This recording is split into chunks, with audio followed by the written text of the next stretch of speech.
The Trials of Trump. The State is the Motor of Revolution. Narrated by Skeptical Waves. Published Thursday, June 6, 2024 by Curtis Yarvin. I didn't cross the Rubicon. The Rubicon crossed me. Anyone who remembers Caesar's own legal woes will sympathize with this affidavit.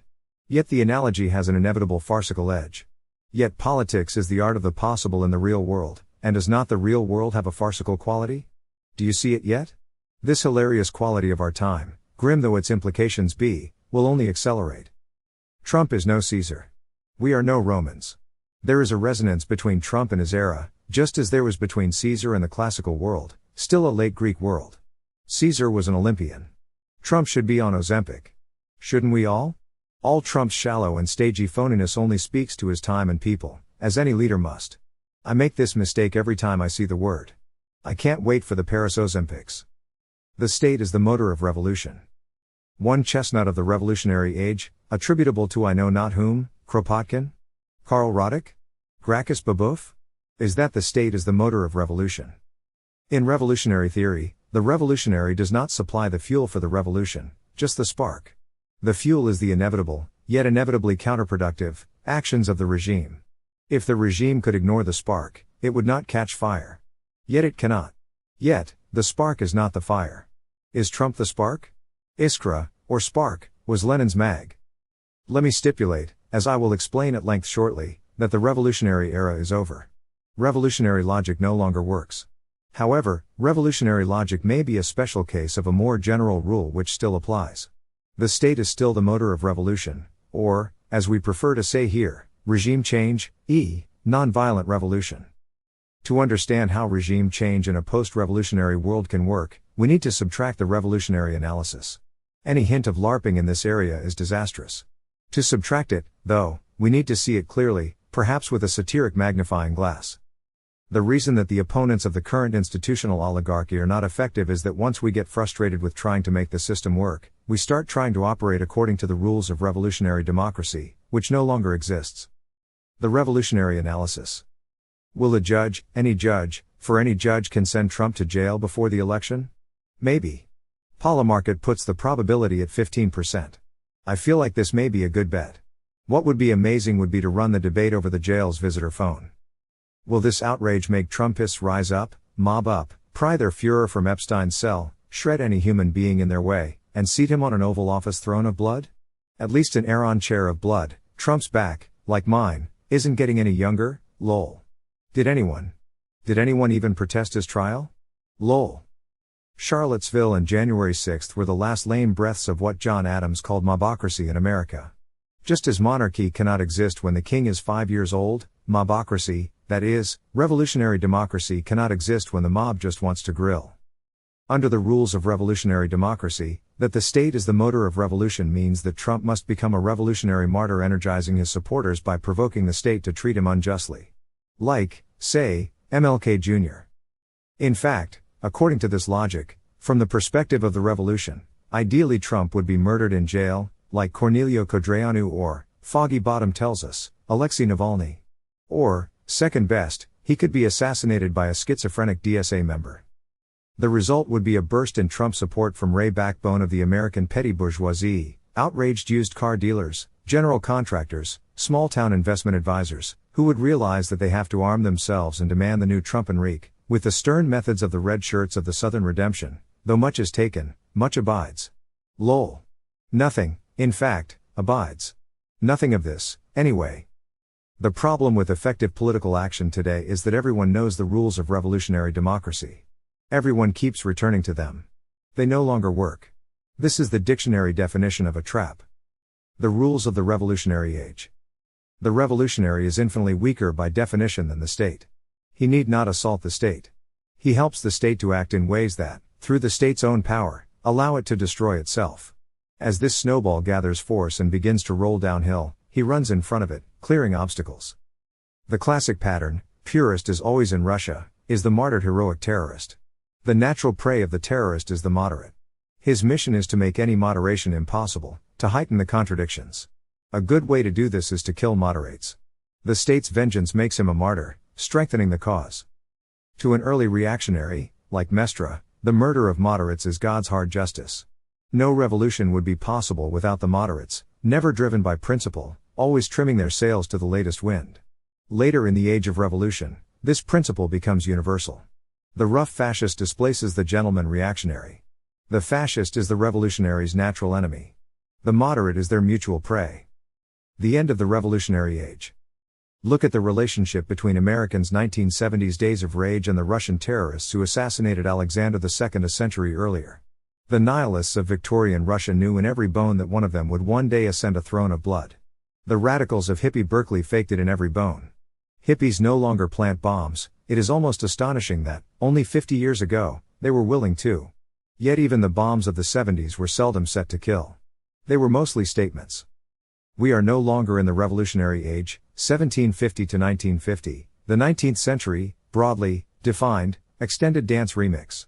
Moreover, we are not aligned with but against the revolution, or rather, against the fat bureaucratic moth of this carnivorous larva. The revolutionary age ends when revolution no longer works. Revolution no longer works because revolution requires the masses to be collectively powerful. The mob has to be able to physically overwhelm the police. It has to be able to arm itself and challenge the military. Or at least, it has to be able to attract the support of other political forces, even foreign forces. If it cannot do something that gives it power, no piece of paper can make it matter. The only justification for the participation of the public in governance is the inherent physical power of the public as a whole. Historically, this power is a rare confluence of cultural, technical and economic forces. It does not appear often or last long. If the revolutionary period had not already fallen prey to cultural forces, it would have been ended by technical forces. Imagine physically challenging the state in a modern country like China. The state, God's vicegerent on earth, has always wanted to approximate the powers of God on earth, to be omnipotent and omniscient. The Chinese Communist Party is neither, but it is not far away. Nor is it perfect, but compare. Compare the CCP today to the bloody horror of its revolutionary roots. Indeed, the perfect state, at least to my mind, is not weak and blind, but wise and strong. If the rule you followed led you to this. The post-revolutionary age.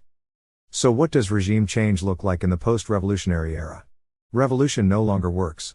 Yet the state remains the motor, now the motor of peaceful, friendly, optimistic regime change. Trying Trump is still a mistake, and still a mistake that the regime cannot avoid making. Maybe it will even make the bigger mistake of sending him to jail, or even keeping him there. It will not hang him. His sworn followers will not rise up and take the cities in a storm of pickup trucks, country music and brutal homophobic violence. But the mistake is still a mistake. Why? The rules of regime change. For a regime to change, it must defeat the previous regime by its own standards. We are not in an age of blood, so the state cannot be captured by blood. We are in an age of systems, and the state must be captured by systems. And it can be. But these systems have to be hacked. It is getting harder, not easier, to pull off these hacks, so time is of the essence. The spirit of democracy has disappeared. The system of elections is very much with us.